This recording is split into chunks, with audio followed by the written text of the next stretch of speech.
what's the purpose of a Detroit conference, and how does it differ from what you'll do in the spring on Mackinac?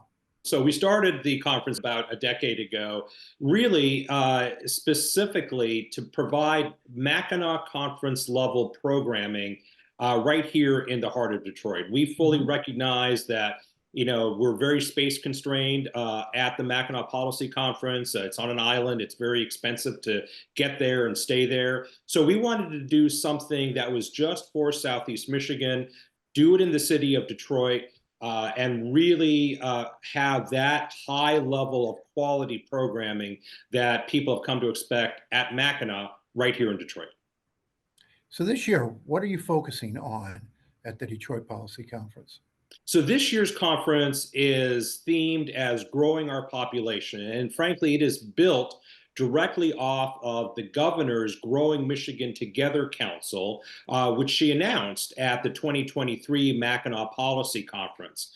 Her two chairs for that effort, Shirley Stancato, who's a board of governor at Wayne State University, and Ambassador John Rakolta, the chairman of Walbridge, are also the chairs of this conference. So we're expecting a lot of alignment between, what the council's report to the governor has in it to be discussed, and what we can do right here in the Detroit region to grow our population, regardless what happens at the state policy level.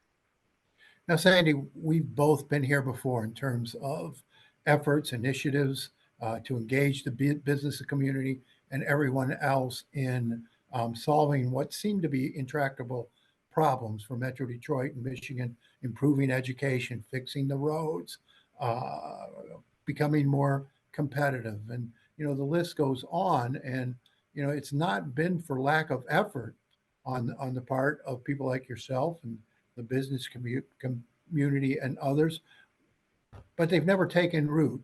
What makes this effort different in your mind? Yeah, Nolan, you are so right. There's certainly been a lot of councils, commissions, et cetera, over Mhm. the years. I've served on several of them. In fact, I even chaired one for Governor Snyder, and most of them don't result in much. And we had that all kind of at the top of our minds as we were going through this council's effort. In fact, we at the chamber had really encouraged the governor to put something like this together. So we were all in on this effort, but with a mind towards, okay, how do we make this sticky? How do we make this something that is not just a 3-ring binder that sits on shelves and collects dust?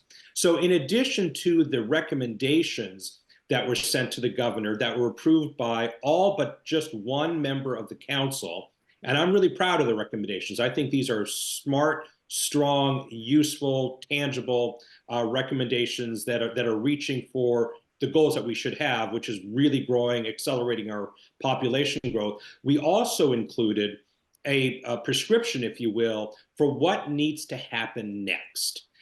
So in addition to the report recommendations, there's a roadmap for these are the kinds of things that need to happen next to ensure that these recommendations see the light of day and just don't sit on a shelf. So there's some skepticism, Sandy, and some concern about what this will mean for the overall tax burden in Michigan and whether or not, if it does require a tax increase, that won't work against the goal of attracting more people here or maintaining people here. Well, I think that we have to approach the idea of revenue exceptionally cautiously. And certainly in my mind, and in Mhm. the other business leaders that were part of this council, we were very strong in saying that this is not a prescription or a permission slip for lawmakers just to go willy-nilly increasing taxes. We have to first start with one, determining how we're spending our current dollars.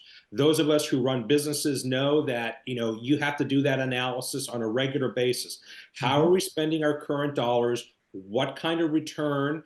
How effective are those dollars being spent? And if they're not being spent, in a way that gets results, then we need to reprogram those dollars someplace else. The state desperately needs to do the same thing, because we really don't know in a lot of cases how effective some of our state dollars are being programmed. So that's number one. And number two is that if new revenue is necessary, and my guess is that it probably will be at some point to implement many of these recommendations, we have to have really strong accountability. And we made that point exceptionally clear, especially in the education section, that, if we're going to ask, the hardworking taxpayers of Michigan to pony up more dollars, there needs to be really clear accountability standards that you guys are going to be paying X, but here's what you're going to be getting, and here's how we track those dollars.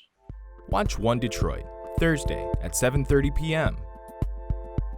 You can find more at onedetroitpbs.org or subscribe to our social media channels and sign up for our One Detroit newsletter.